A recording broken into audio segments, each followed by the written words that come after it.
Today, I'm breaking down which curriculum we are using for this upcoming school year. Hi, I'm Jenny with Kids Learning for Life, and this year I will have a third grader, a first grader, and of course, a toddler. Let's start with language arts. My third grader is still working her way through the grade 1 Lightning literature book. I've always been very vocal about the fact that I feel like these are a little bit advanced for the grades that they are written for. So she's in grade 1, but she's almost done. So she will be in the grade 2 student workbook for Lightning literature this upcoming year. I also plan on starting my first grader in the grade 1 book, but I'm gonna do it very slowly and gradually with her. She's a little bit advanced for a first grader just because she's on the older end of the grade. So she will start Lightning literature grade 1 this year, and I'm excited to see how she does with it. Also, my first grader will be finishing up Explode the Code book 3 sometime this school year, and we'll see if we continue on into book 4. I know for my older daughter, we didn't do book 4, we just moved into Beyond the Code. So we'll see. She seems to enjoy the curriculum and it works well for her, so we might just continue on with it. And of course, a huge part of language arts for us is literature, and we follow the Ambleside Online schedule for our literature study. As always with Ambleside Online, there is a rotating Shakespeare schedule, so of course we will do some Shakespeare plays this year. I don't think my kids would let us go many months at all without doing a Shakespeare play, so we will do Shakespeare. There are other books that we're doing in year 2 of Ambleside Online, which my first and my third grader are doing together. They're doing grade 2, or year 2 of Ambleside Online. I know, it's kind of confusing. The books that we're doing for year 2 of Ambleside Online are The Wind in the Willows, Pilgrim's Progress, Robin Hood, oh, and I almost forgot, our favorite, Understood Betsy. So those are some really great books that we are reading alongside the Ambleside Online schedule this year. Now I think it's time to talk about math.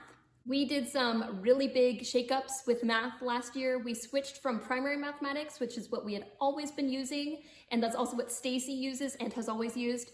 I made this leap into MEP, which is also known as Math Enhancement Program. This is a curriculum I've always had my eye on. We kind of used it casually when my oldest daughter was 5, but then I ended up going to primary mathematics, thought it was great, but just recently she kind of hit a wall, my oldest daughter.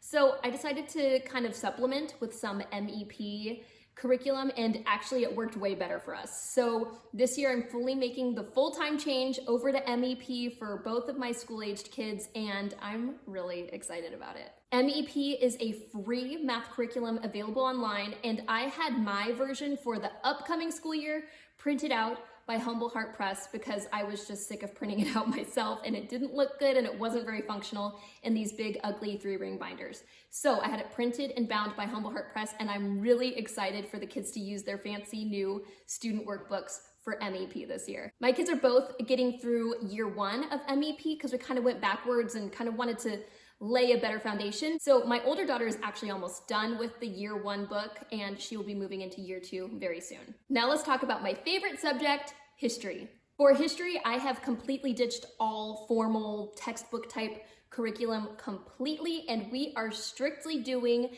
the history readings with Ambleside Online. So continuing from last year, we will continue our island story, but we're also adding in some new history books this year, which I'm so excited about, and my kids are really excited about them too. The 2 big history spines with Ambleside Online that we are introducing this year are A Child's History of the World and This Country of Ours. So whereas our island story is a history of England, A Child's History of the World is more of a global type history book, and then This Country of Ours goes into the history of the United States.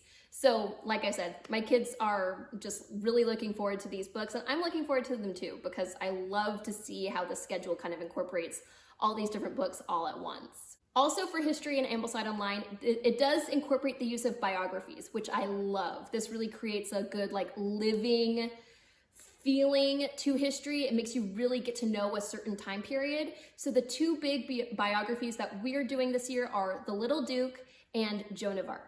On to science. Science has never been my favorite subject. I've been very vocal about that, but so this year we're gonna really focus on nature study, but I also have an extra plan up my sleeve. You may or may not have heard yet, but Kids Learning for Life, so Stacey and I, have created our own film unit studies curriculum. I'm genuinely not trying to plug our product, but I genuinely am looking forward to using our Mary Poppins film unit studies pages for science.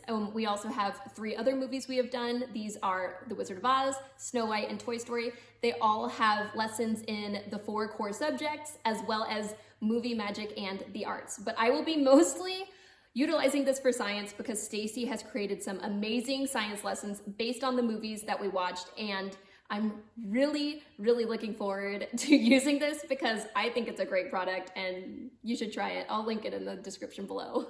These science activities are super fun, and this will be a great way to create some sort of physical sample, work sample for each of my kids for our portfolio.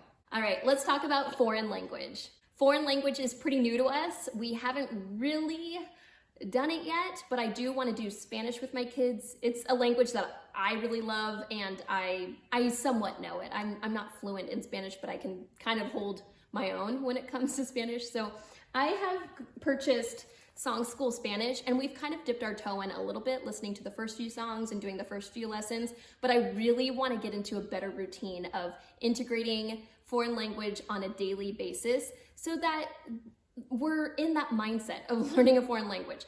I don't homeschool for very long every day, so I really do want to make this a habit to do more foreign language. So that's my goal. So if you're interested in hearing more about my Ambleside Online journey, we are in year 2 of Ambleside Online, so I made a whole video about how I have prepared for Ambleside Online year 2, which is a big part of my homeschool this year. So it's linked right over here. See you next time, and happy homeschooling.